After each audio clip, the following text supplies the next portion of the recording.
Hai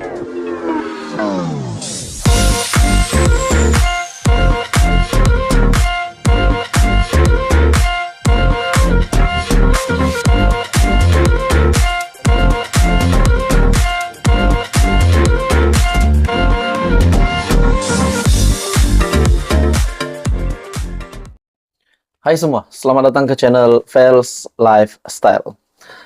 Saudara-saudara, tuan-tuan dan puan-puan semua, satu isu hangat yang saya nak sampaikan dengan Anda semua, ini berkaitan dengan status Muhyiddin Yassin sebagai Presiden Bersatu.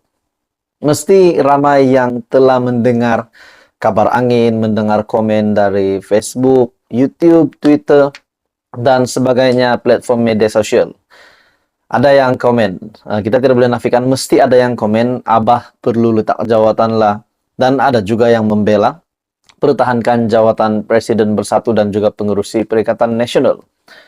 Saudara-saudara, tuan-tuan dan bapak semua, kenyataan daripada Isham Jalil melalui Facebook Isham Jalil, di mana terdapat satu situasi ataupun satu keadaan di mana Muhyiddin dan Bersatu hanya berlakon berkaitan dengan peletakan jawatan Presiden Bersatu.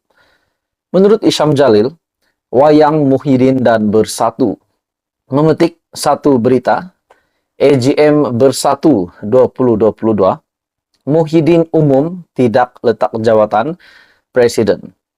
Jadi, saudara-saudara, memetik berita ini, akhirnya Isham Jalil menyimpulkan perkara ini adalah wayang daripada Muhyiddin dan juga pemimpin-pemimpin dalam Bersatu. Jadi, saudara-saudara, tuan-tuan dan puan-puan, apa pendapat Anda, apa komen Anda setelah apa yang berlaku kepada Muhyiddin Yassin dan juga kepada Bersatu, di mana beliau telah menerima 7 pertuduhan. Yang terbaru adalah berkaitan dengan pengubahan uang haram RM 5 juta. Pada akhirnya, saudara-saudara, ramai yang kata Muhyiddin perlu letak jawatan. Tapi memang ada juga yang kata Muhyiddin tidak perlu letak jawatan. Dalam satu kenyataan dari Facebook Isham Jalil, wayang Muhyiddin dan Bersatu. Tadi Muhyiddin beritahu kononnya dia sudah letak jawatan dalam mesyuarat Majelis Tertinggi Bersatu. Tapi kawan-kawan dia tolak. Oleh itu, dia pun terus jadi presiden. Dengan kenyataan Isham Jalil ini bermakna, saudara-saudara, Muhyiddin Yassin sendiri mahu meletakkan jawatan sebagai presiden. Itu menurut kenyataan daripada Isham Jalil di Facebooknya. Pada akhirnya, menurut Isham Jalil, komen saya, cerita mereka ini lucu. Siapalah yang percaya drama macam ini? Kalau berprinsip dan betul ingin letak jawatan, jadi gentleman dan buat sidang akbar, seperti Dato Sri Najib selepas pilihan raya umum ke-14 yang dahulu. Lepas itu baru serah kepada mesyuarat Majelis Tertinggi untuk terima atau tolak. Bukan buat drama sesama sendiri tentang apa yang hendak dipusing kepada rakyat sebagai alasan untuk mengekalkan Muhyiddin. Oke, saudara-saudara, tuan-tuan dan bapak semua, sebelum saya meneruskan isu ini, saya meminta jasa baik Anda sebentar untuk bantu channel ini dengan menekan butang subscribe, like, dan Anda dipersilakan untuk share video ini. Menurut Isham Jalil lagi, dulu mereka kata UMNO penyamun kleptokrat, dan mereka selalu suruh pemimpin UMNO yang ada kes mahkamah untuk letak jawatan. Dan minggu lepas, Muhyiddin kata standar Bersatu ialah pemimpin akan letak jawatan setelah didakwa. Tapi sekarang, selepas Muhyiddin didakwa, Majelis Tertinggi Bersatu pula tidak izin Muhyiddin letak jawatan, dan Muhyiddin pun kononnya terpaksa setuju untuk tidak letak jawatan. Oleh itu, sama ada Majelis Tertinggi Bersatu tidak ikut standar mereka sendiri, atau semua mereka ini kaki sembang kari. Menurut Isham Jalil lagi, kepada Tan Sri Muhyiddin, peribahasa Melayu kata, mengata dulang paku yang serpi, mengata orang kamu yang lebih. Jadi itu adalah kenyataan dari Isham Jalil.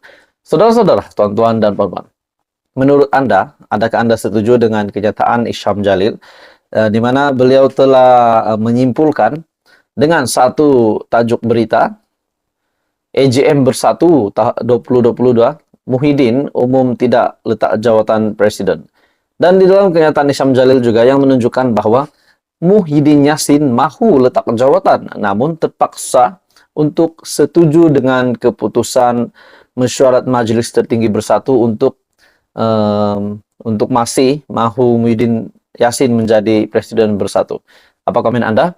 Teruskan bersama di dalam channel ini untuk info-info yang lebih hangat seterusnya. Jangan lupa tekan butang like, share, dan subscribe.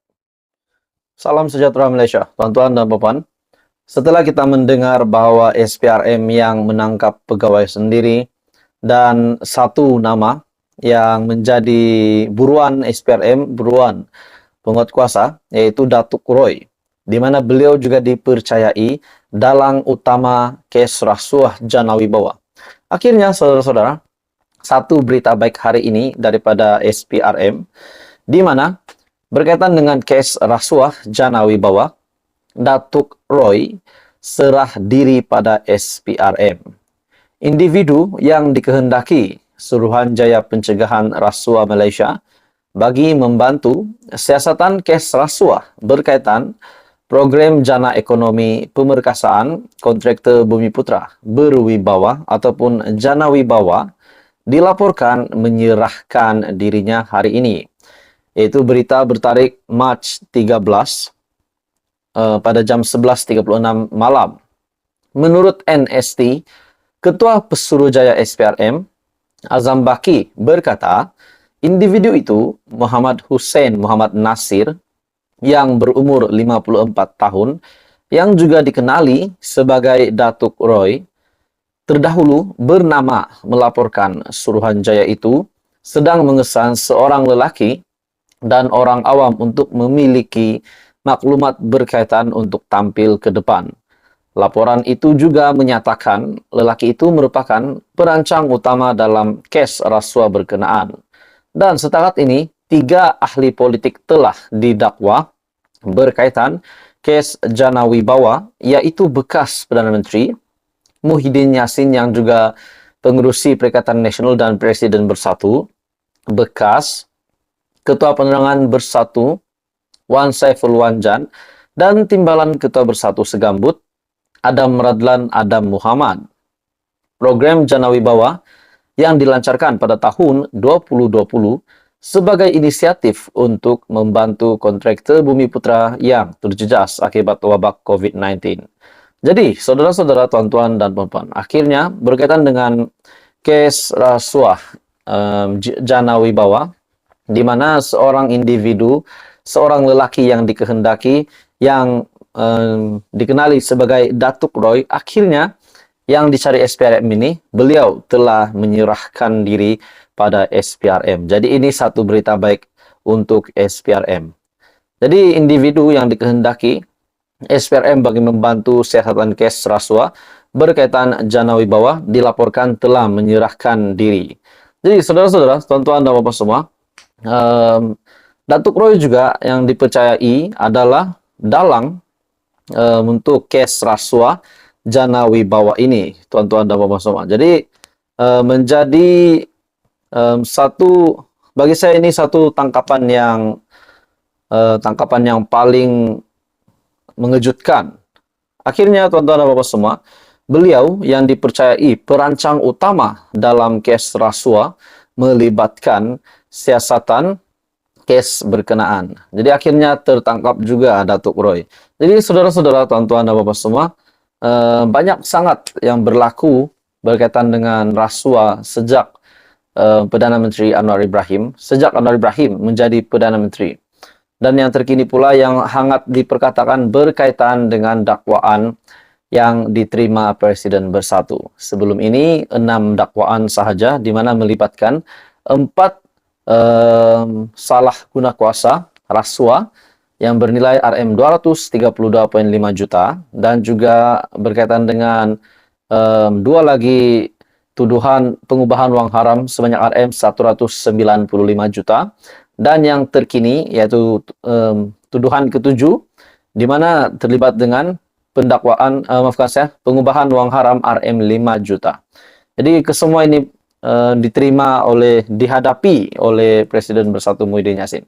Jadi saudara-saudara, apa komen Anda? Teruskan bersama di dalam channel ini untuk perkembangan politik yang seterusnya. Jangan lupa tekan butang like, share, dan subscribe.